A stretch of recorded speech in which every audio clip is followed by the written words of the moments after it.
then let's start. So this is the first webinar we are organizing to introduce you to our conservation grants. Some of you have already lots of experience, some maybe not. So you see what you get out of this webinar.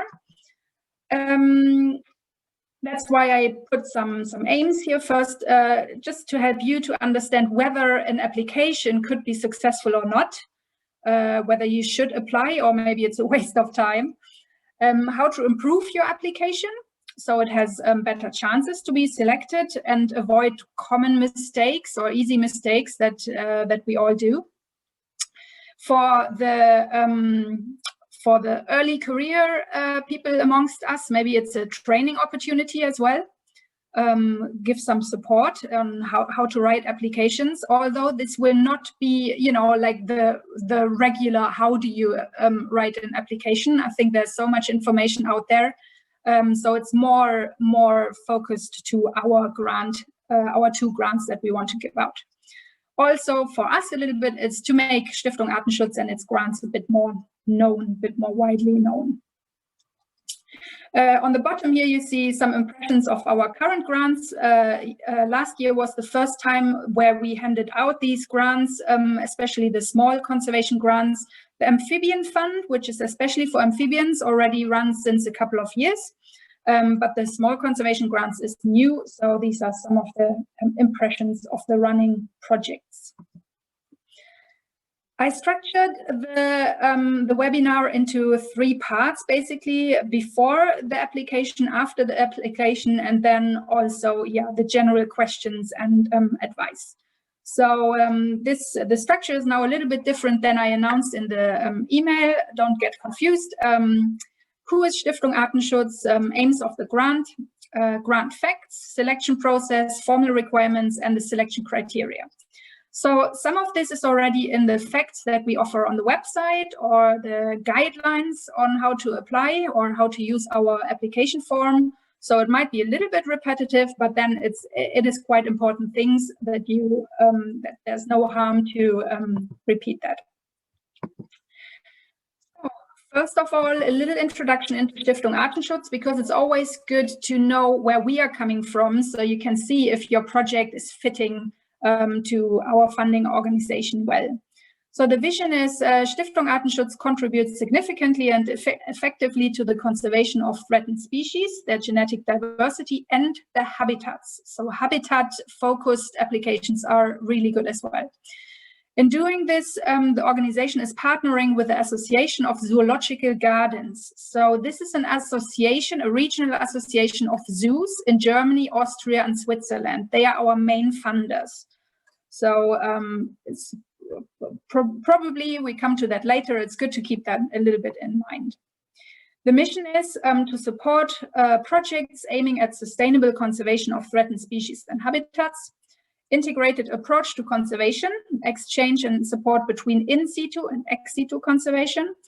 If somebody hasn't heard about these terms before, so ex situ is basically, it says outside their usual wild habitats, so in the zoo or in breeding centers, and in situ is really in the wild, so in their habitat conservation activities. And traditionally, it has always been seen like the zoo is doing this and the people in the wild are doing that, and it doesn't really match. Sometimes they even fight. I'm more important than you, and so on. But the vision that we are following is that they have to complement each other, these 2 approaches, and that's quite important for us. Wide communication of the work of Stiftung Artenschutz and their partners to all the relevant stakeholders, including the public, in order to create awareness. So this is generally about Stiftung Artenschutz. Stiftung Artenschutz has basically 4 to 5 pillars of our work. So from left to right, you see here the Amphibian Conservation Fund. Last year, when we were discussing our strategy a bit within our organization, we said at least 4 projects per year we want to fund.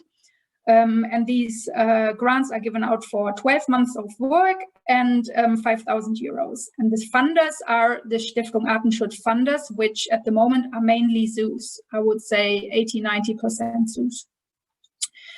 The small grants scheme is very similar to the Amphibian Conservation Fund, but does not focus on amphibians, so everyone can apply. Not plants. I had the question, an email yesterday about threatened plants. At the moment, we focus on animals. And it's the same minimum for projects per year, 12 months, 5,000 euros. Then we have a couple of long-term projects, which we are in the process of selecting at the moment.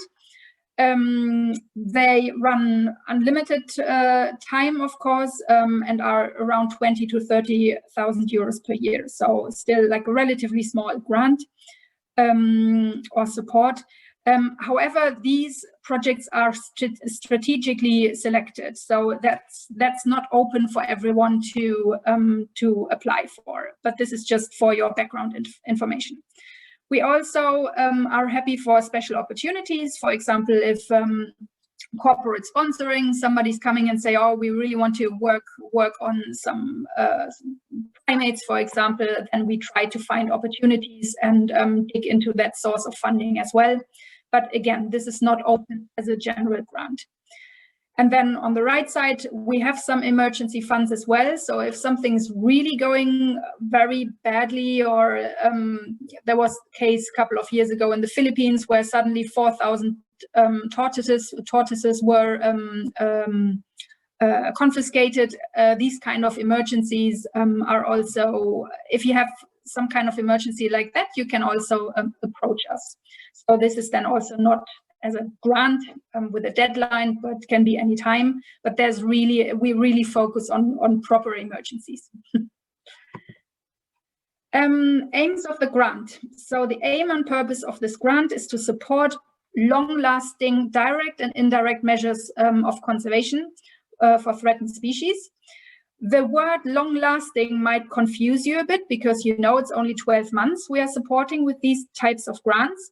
However, the reason we use that word as well is we want the effects, the impacts of your work to be long-lasting.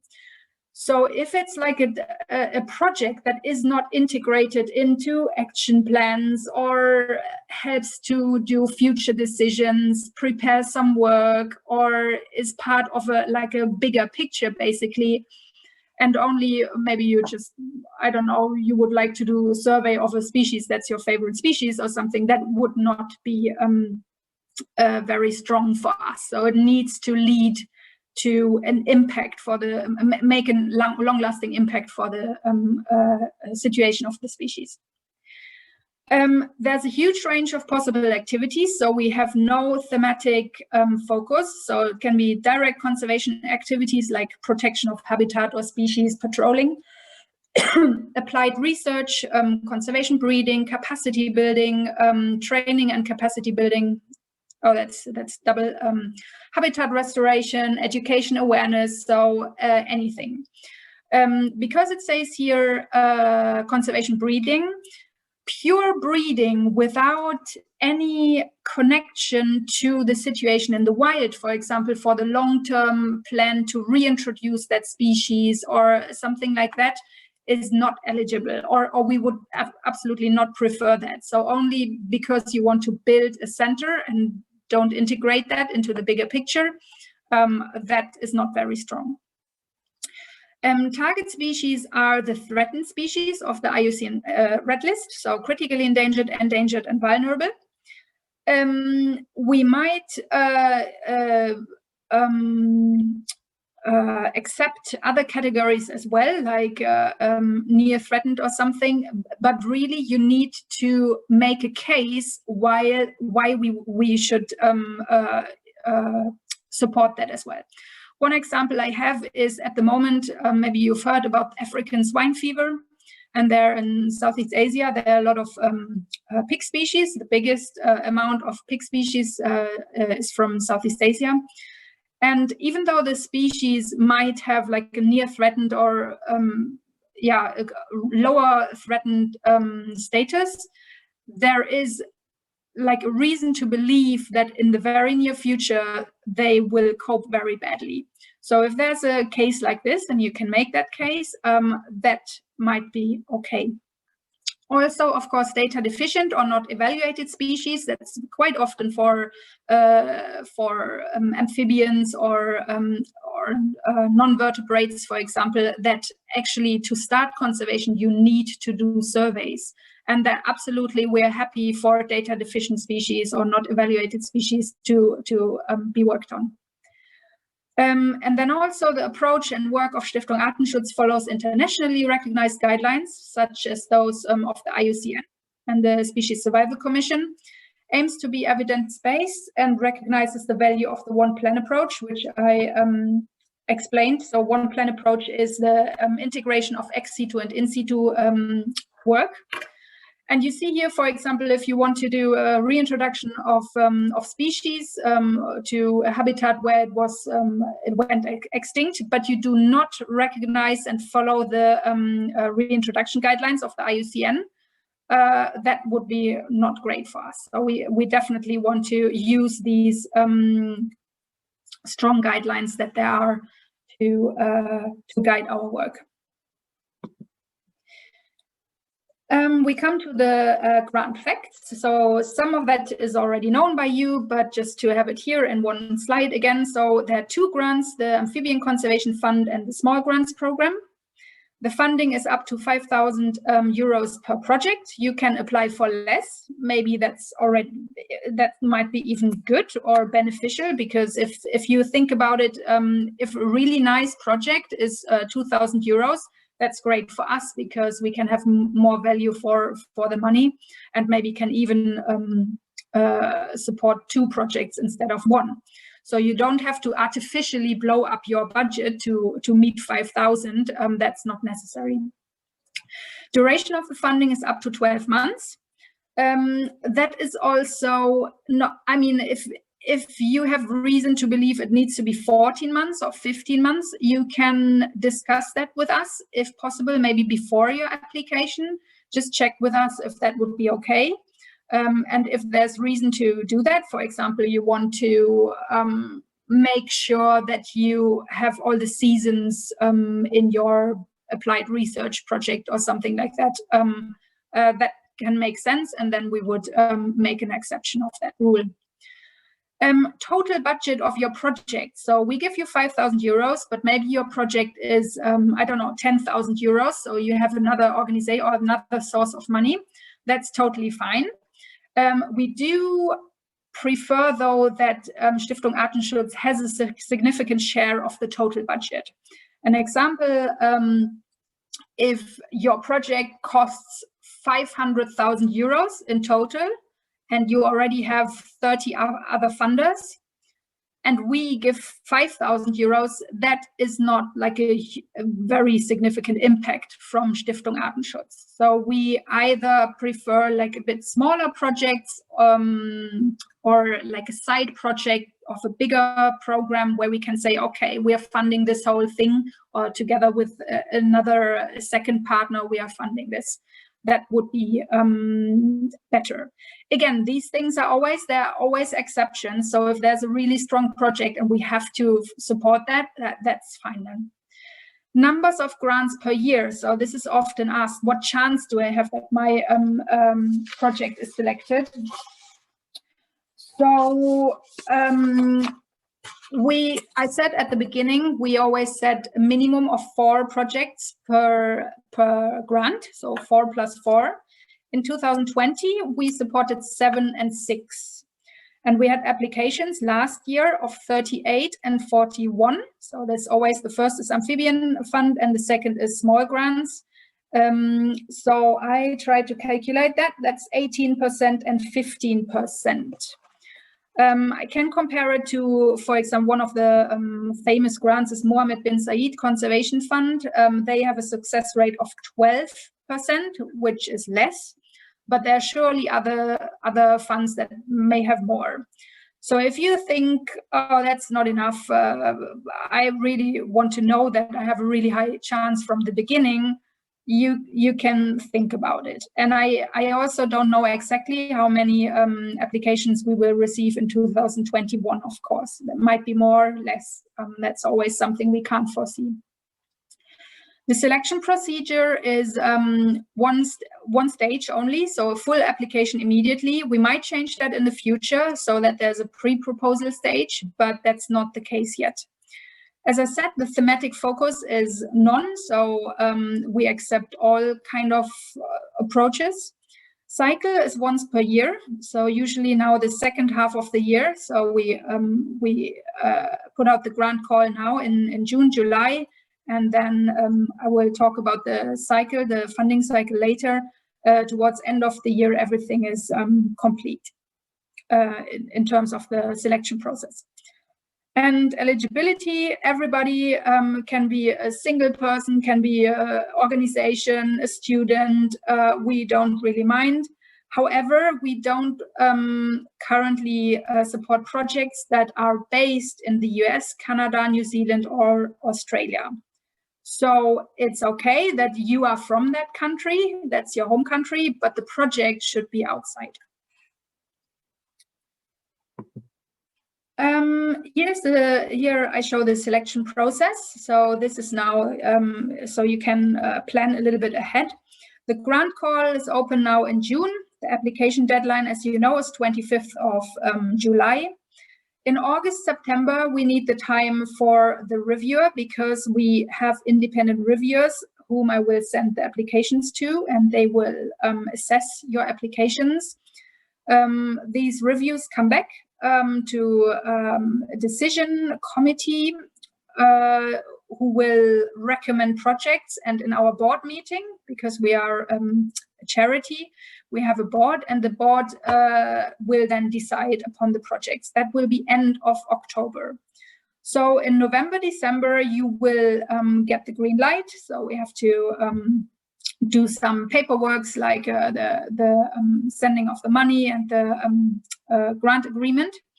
And then in November, December, depending on how fast we are with the admin work, you will receive the money.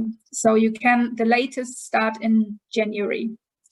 That doesn't mean you need to start in January. You can start before if you think, oh well, we get the money anyways from somewhere.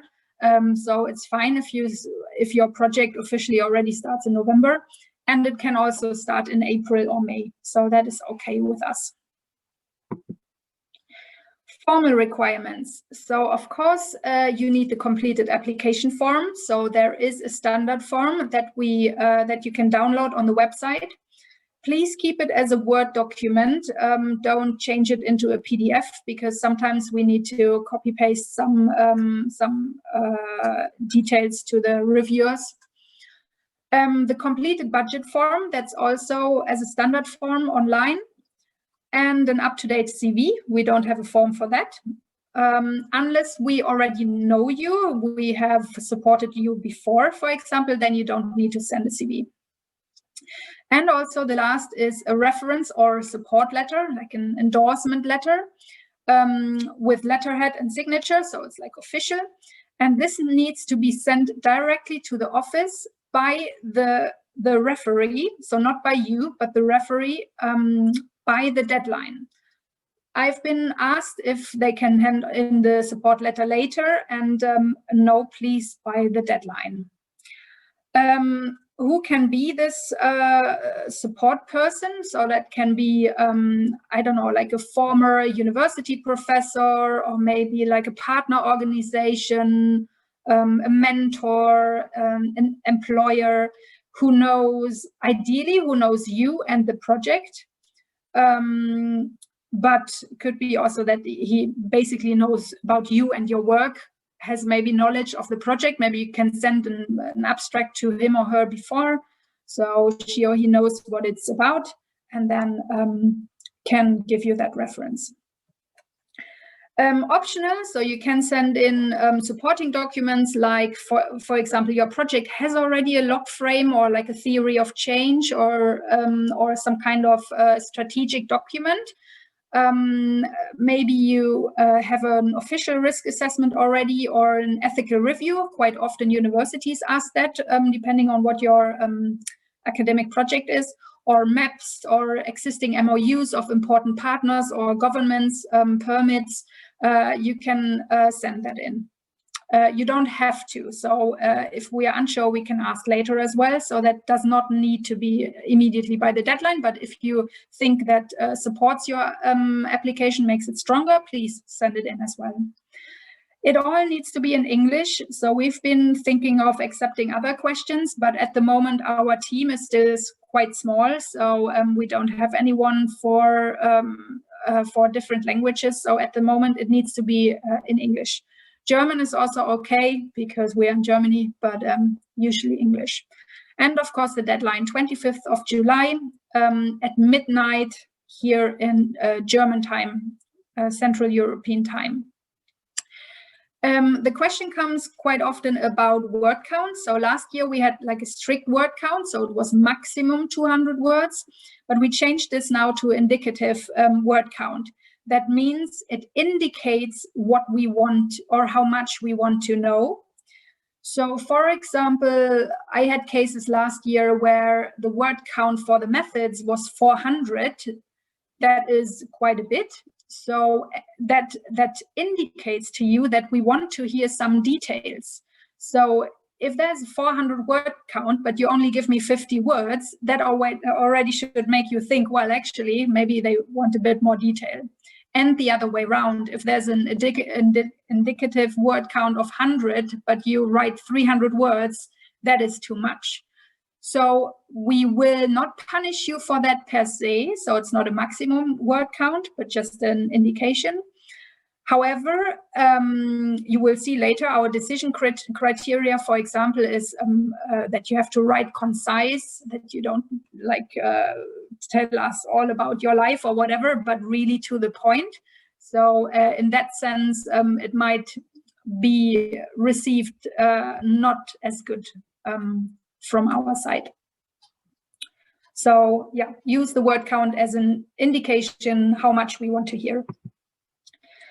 Selection criteria. So that is very good if you keep that in mind, because this is really also the selection criteria that the reviewers have, that the reviewers are looking at. And I'm going through them. First is the relevance of your project and your species. So of course it's the IUCN Red List status. So if you hand in a project about these least concern meerkat, that obviously has less chances than a critically endangered white-bellied heron in India. The picture's on the right side. That is obvious. However, yes, we are not. It's not the case that automatically critically endangered species will be preferred over endangered species. So it always depends also on what is going on in the wild, on their situation, and you should describe that in the background section of the form. You should address priorities and action plans if they exist. So if you have a species where a clear action plan exists, we expect you to have read that and to relate to that. If there's no action plan, maybe you want to think that your project would lead to some baseline data that can be used in a future action plan or something like that.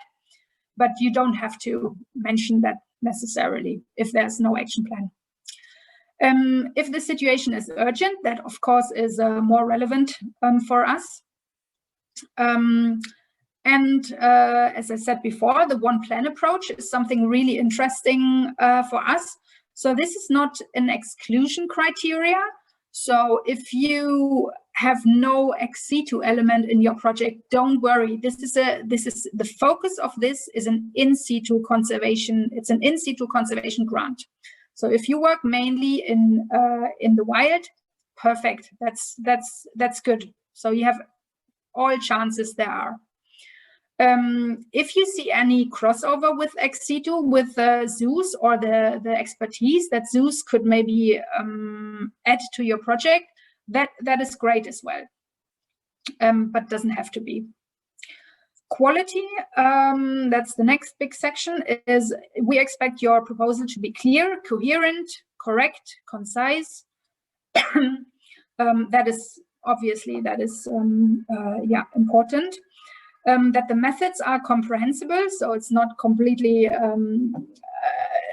only a geneticist can understand what you're writing, but you have to provide it to somebody who knows about species and biology and so on, but not an expert in that exact field. Also, what many people like to forget is the analysis. The analysis is part of the methods, and it will say so in the guidelines as well. Very often that is forgotten, especially if it comes to things like education, where then the analysis is completely, well, we just read the interviews or something. No, there should be a little bit more to that.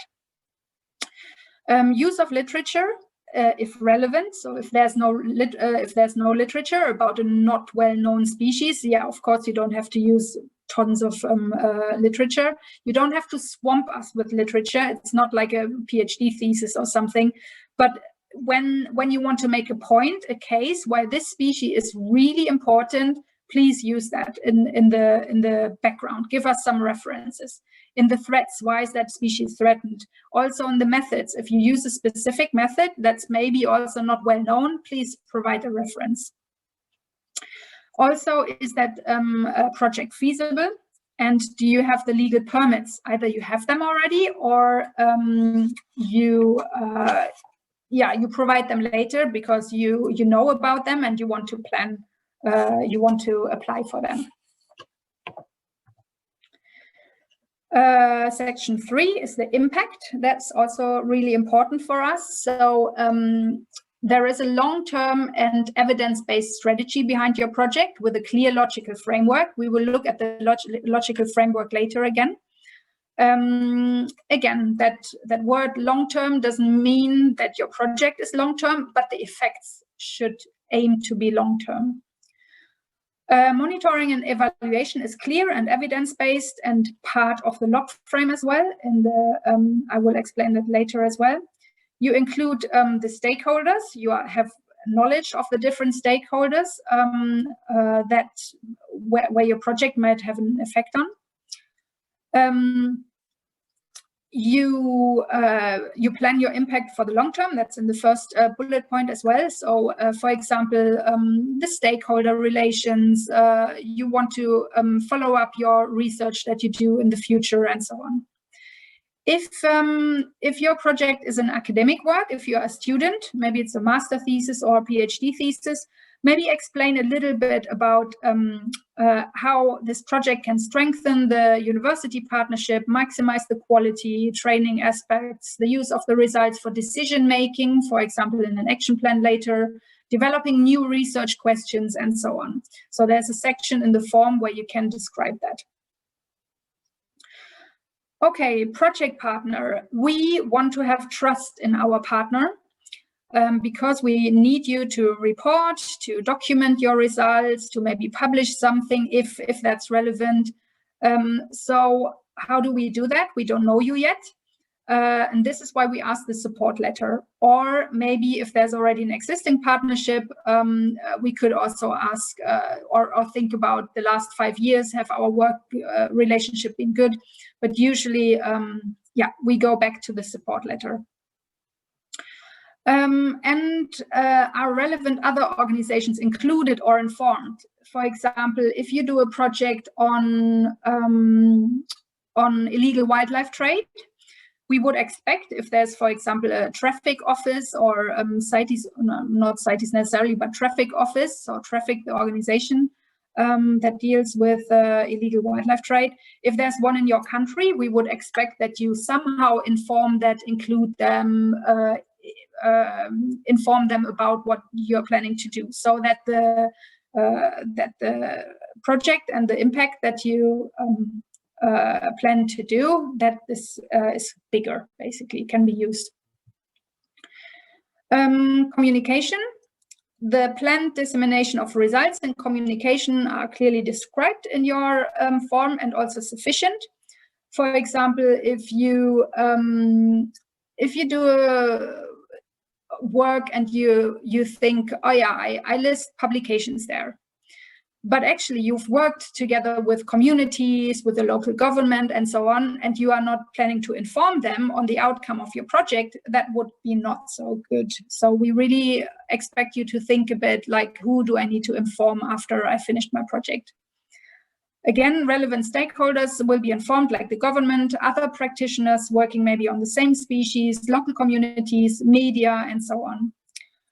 For us, it's also good if the results are easy to communicate, so we can create a story and spark interest in the species and in your work. However, there might be cases where, for example, you do not want to publish a location of a sensitive species, so because you don't want to attract poachers. Yes, that's okay as well. So talk to us about that, describe that in your proposal, why you make that decision, not to communicate this too widely, and that will be okay. Then ethics, risk management. So we hope that there is a positive attitude of the local communities to your projects and other stakeholders. Ideally, the local communities could benefit from your project, but that might not always be possible.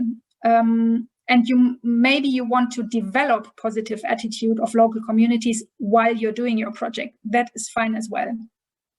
But it should at no point your project should have a negative effect on local people, except of course if you really need to prevent some illegal activities. There should be no ethical concern towards animals and people. And if there are concerns, if there are ethical issues, try to avoid them or reduce them. So describe why, what you are doing to do that. For example, maybe at one point you want to interview children. So children is always a sensitive topic because they are not adults. They can't really decide if they should or should not do that normally. So you can still do that, but you need to, for example, put measures in place how this can be ethically. For example, you need the okay by their parents. The risks are assessed and balanced.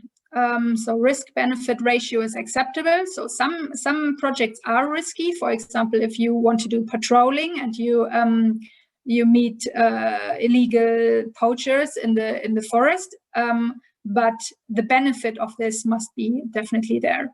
Again, avoidance or reduction should be clearly described. If you have a formal ethical review or risk assessment for your university or for a running project, you can just attach this and you don't need to fill in that section in the form. And the last is cost benefits. So benefits should be in good relation to the costs.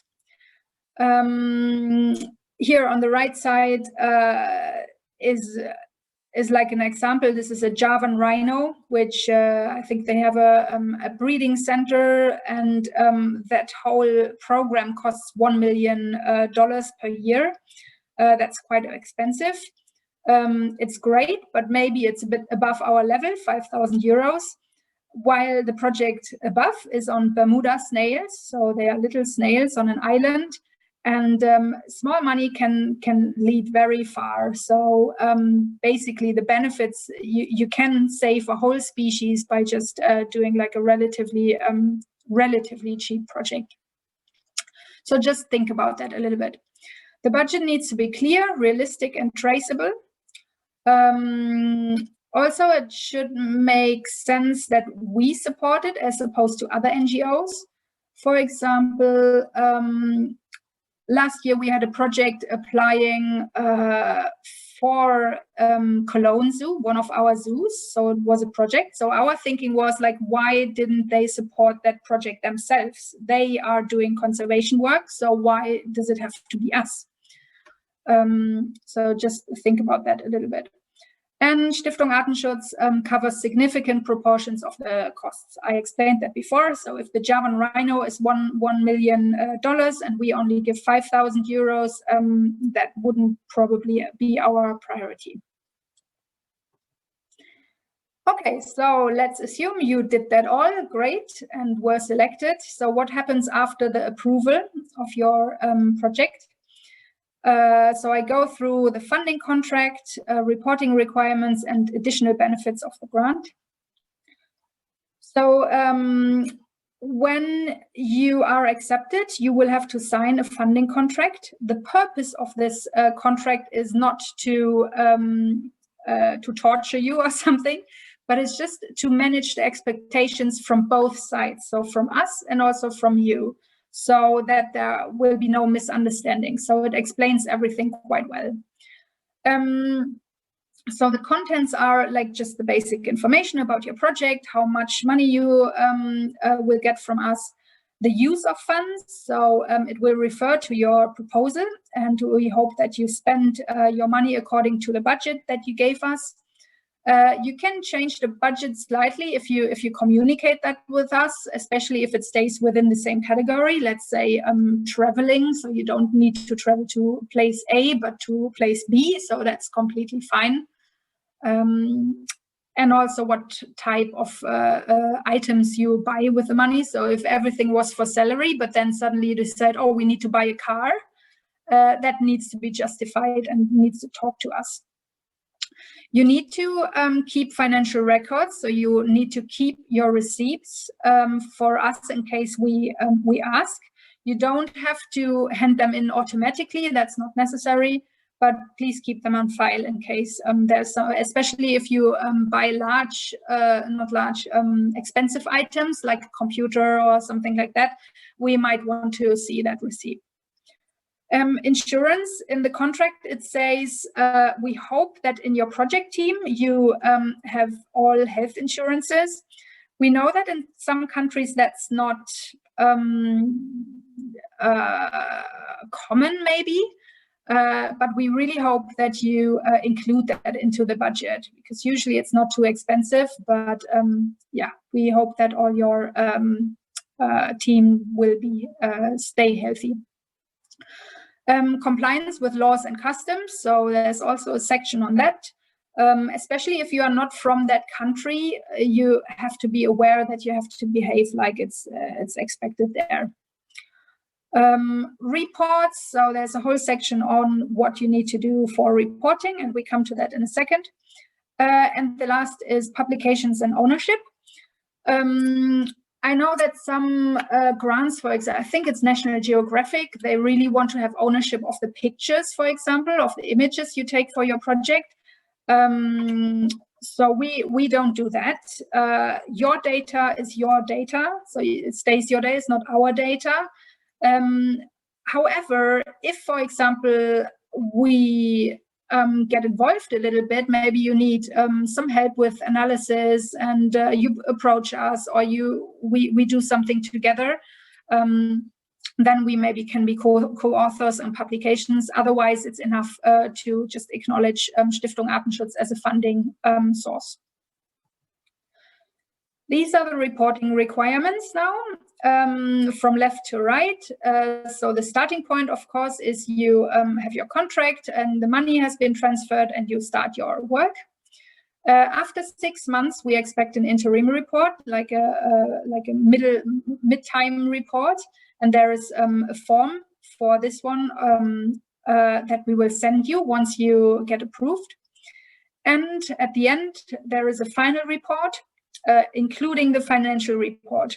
So finances don't really have to be touched in the interim report. Maybe you can give a little update so that you're all in what you expected, but it doesn't have to be detailed.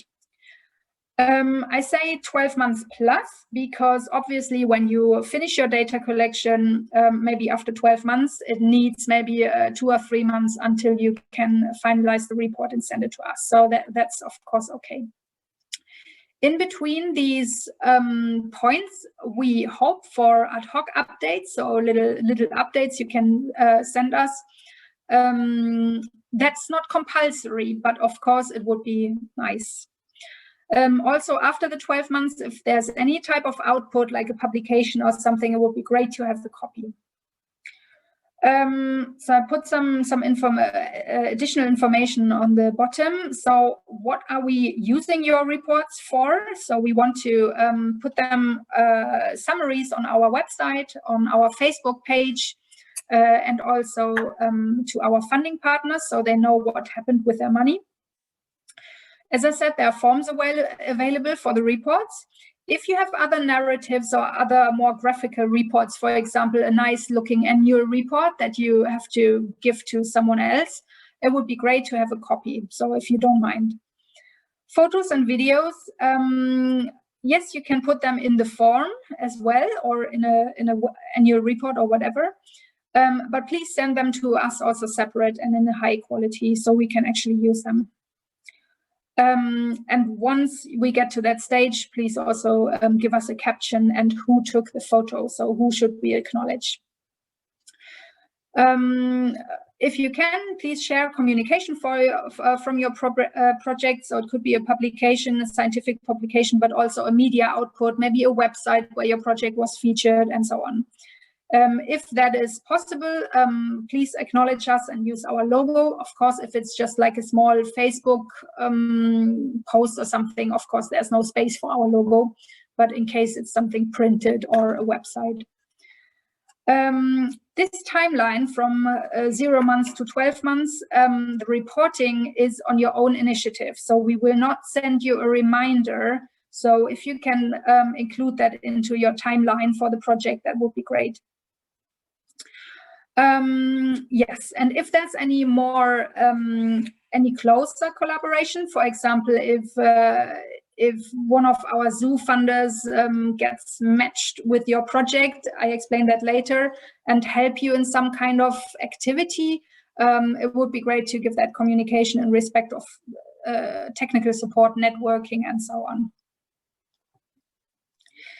Additional benefits of our grants. So if appropriate and relevant, the main funders of our organization, so the single zoos, could become actively involved in your projects. I give you an example. For example, if you do some reintroduction project and you want to build some soft release cages for some kind of animals, but maybe you don't have a partner in country that knows how to build this specific soft release cage, or if you need to catch animals because you want to put radio collars on them or whatever, and you don't know who to approach, please feel free to ask us. Maybe there is a zoo where somebody could come over to the country of the project and help you to build that cage. Or a different example is also, I have a good collaboration with a Javan Watipig project that we are supporting at the moment. They are doing fantastic work, but they are not so experienced in analysis. So we like to partner them with somebody, or maybe I can do it to give some assistance. So this is the type of active involvement I mean. So how do I want to match this? So in your form, there's a little section that says, what do you think, maybe is there anything we can help you with or assist you with? Or it could be also the other way around. So if you think, oh, maybe you have something to offer and could share that with us, that's possible as well. So I want to produce kind of a list of needs and offers. So I have a list what the zoos can offer, and I have a list what the projects need. So that can be in-kind support. So, for example, if you have a project on threatened bird species and you want to do a project in schools where you introduce like a bird watching club or something, so you need lots of binoculars. So maybe we can start like a little campaign here in the zoos and ask people, do you have old binoculars lying around in your living room and don't use them anymore? So maybe this is that kind of support. Technical support, like I explained before, maybe like building a cage or catching an animal and so on. networking needs. So if maybe we can't help you, but we have like amongst the zoos, we have a like really big network. I haven't mentioned that yet. I'm the chair of the Wild Pig Specialist Group of the IUCN as well. So with the IUCN, with the World Conservation Union, I have a lot of good contacts, so we can introduce you to somebody. And maybe also give advice for further fundraising and partnerships, because we have a big network in funding organizations as well. Also, what I plan to do is to start an alumni network. So the people who were funded last year, and then the next cohort. So, for example, they will get into a group. And if there are people who work in the same country, on the same species or whatever, you can help each other. And my idea also is, even if you're not successful, if it's a good project, we may want to recommend it to other organizations. Also, there might be a learning effect. This is also a reason why I give that webinar. Maybe if there's some of you early career conservationists, maybe that gives you some additional ideas. And it puts your name out. So if you are just starting in the conservation work, you are not well known yet. At least we have read your name once, and then if it pops up again, we know, oh, that was this person from that country, and maybe it would be done. Recommend to other funding organizations. I have a advice here already. Maybe you can keep that in mind. We have a partner funding organization which is called ZGAP. Zoological Association for the Protection of Populations and Species. It's based here in Germany as well. They don't have any funding anymore this year. They ran out because all the Corona problems have gotten to them, and they gave a lot of grants already at the first half of this year. But in next year, starting in January, they will have funds again. They will have a budget again.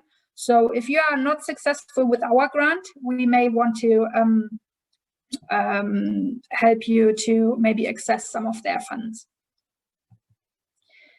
So yeah, now the last part. This is some more tips, general tips and log frame.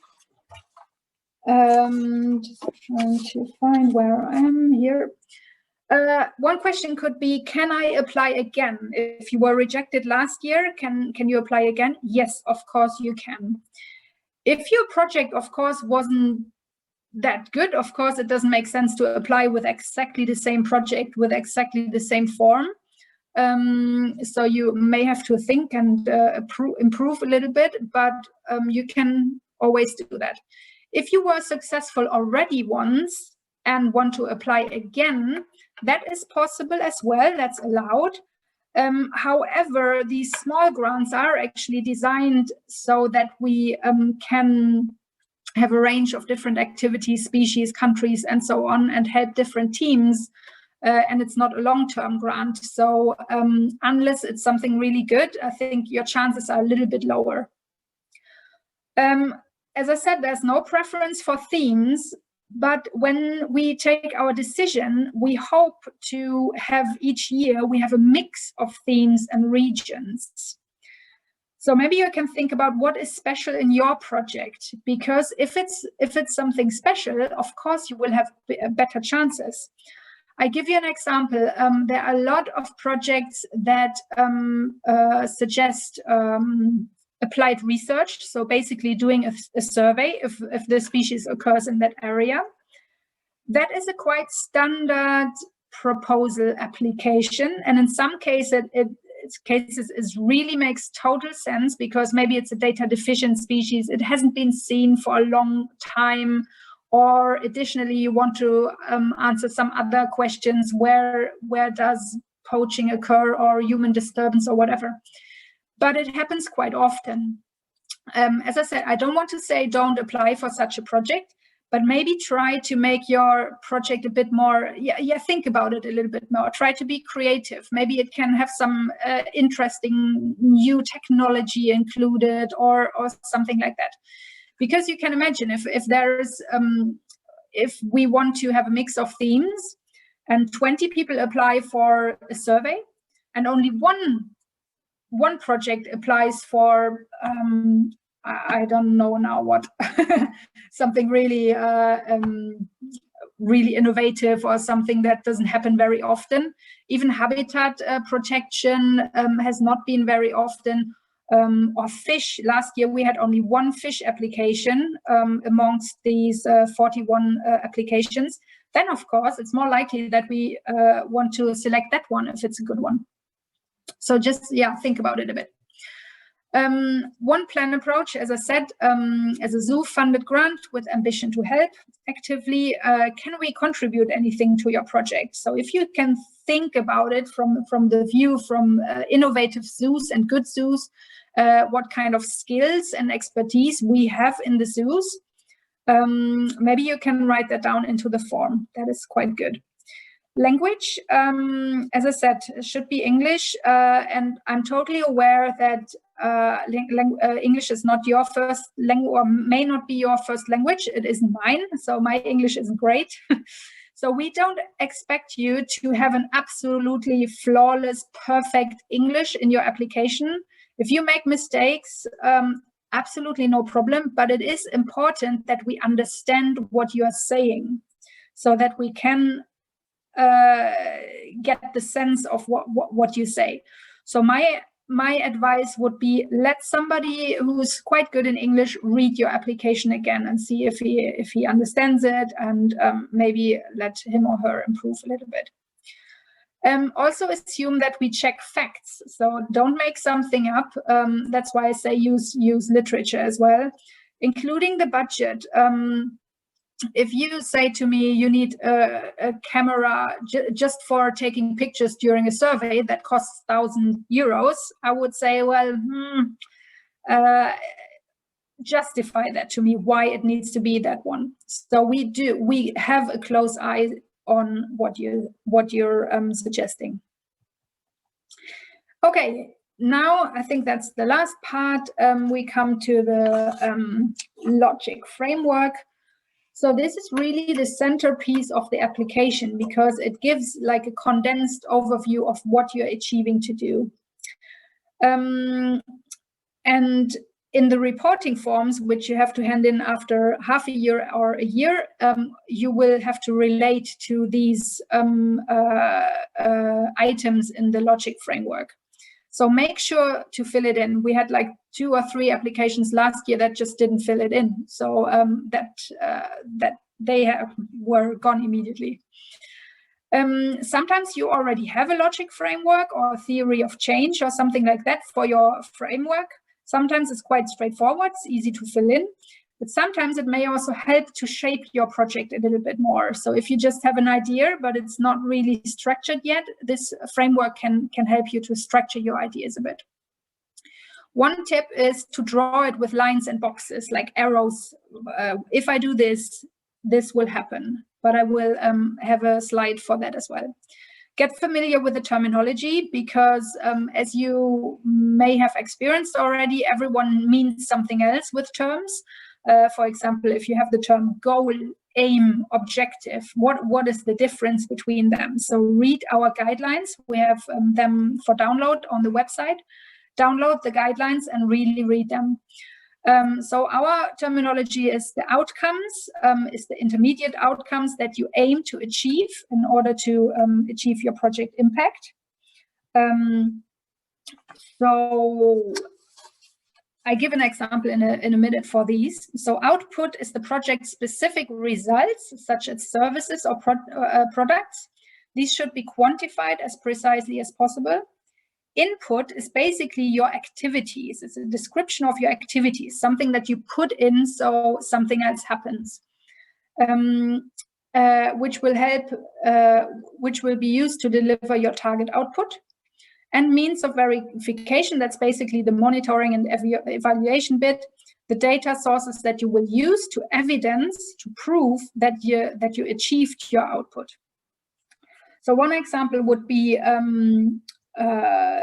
the outcome could be that people are more aware of the situation of a threatened species or something.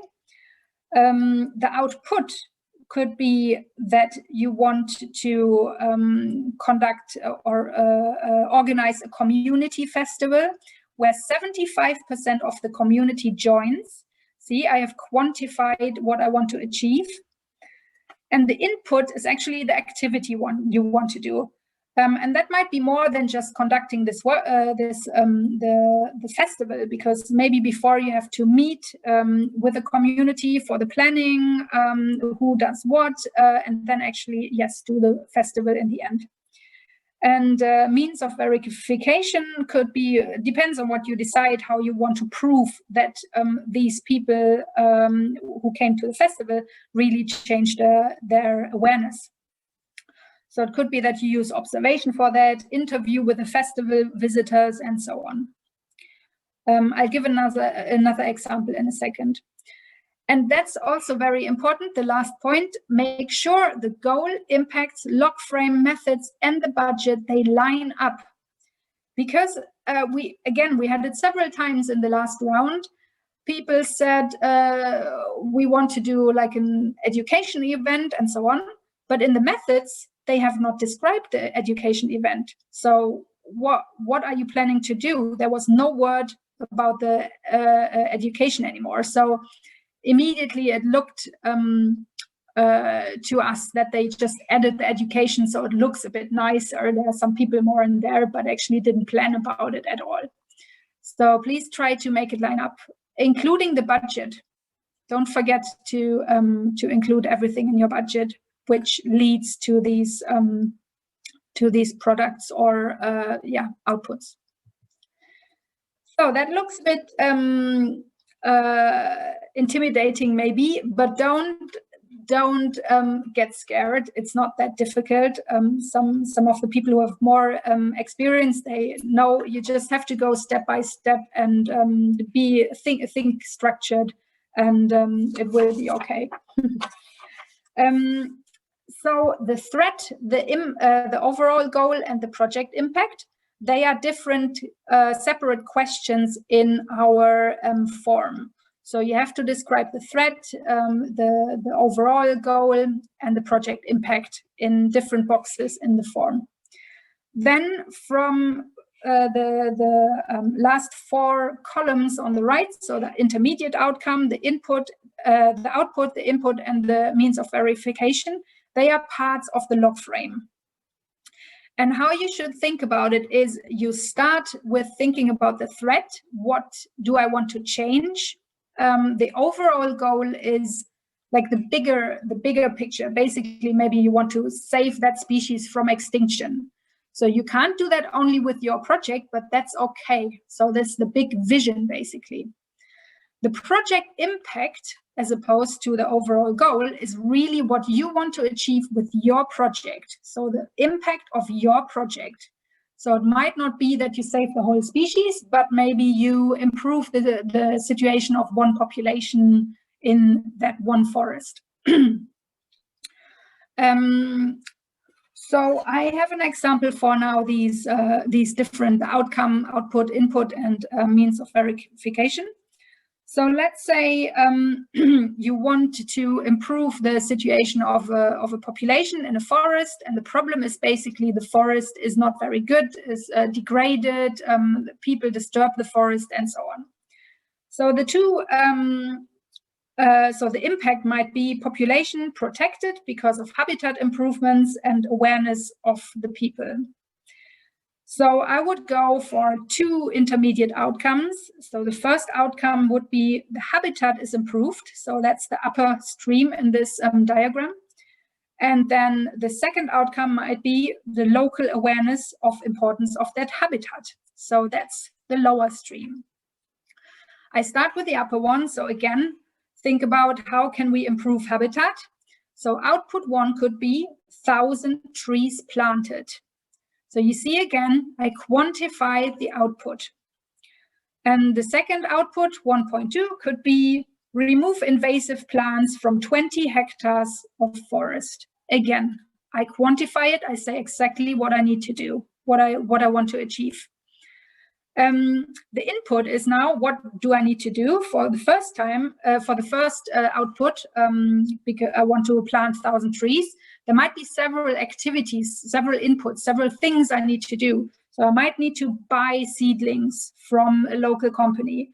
I need to arrange a planting campaign or whatever. So these could be the different inputs.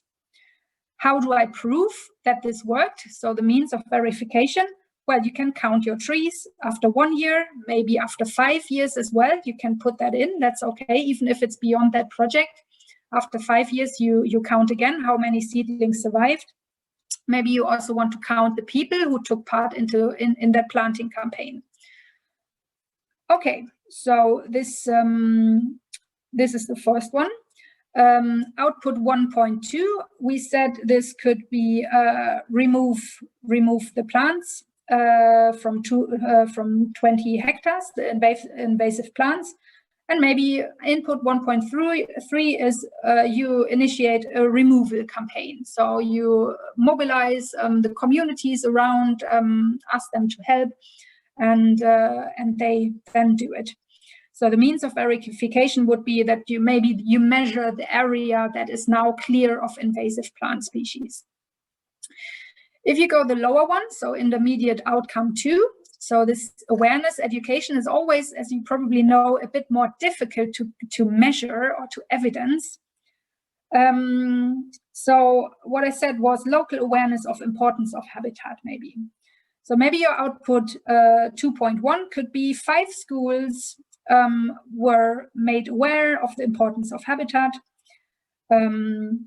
So the input you want to do is maybe to do school visits, excursions with the kids to the forest. And again, you want to quantify that. So maybe you visit 5 schools 2 times each. 50 kids have to go into the forest with you, which could be input 2.2. And you could do some kind of evaluation. The kids could draw something, so you assess that these are positive drawings, before and after drawings. Maybe you can compare them. You observe the children. You could use, if it's older kids, you could use pre-post questionnaires and so on. And output 2.2 could be 5 communities are made aware or improved awareness.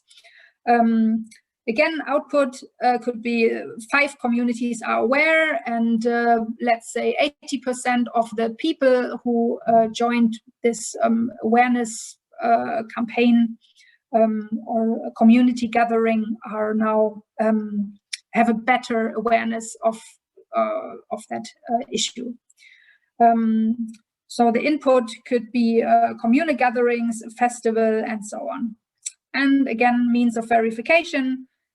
Again, a bit more difficult than just counting plants, is you could evaluate the expectations of the communities, use post interviews with local people, and so on. So this is just an example, and in the form I gave another example. So yeah, I think that should be more or less clear.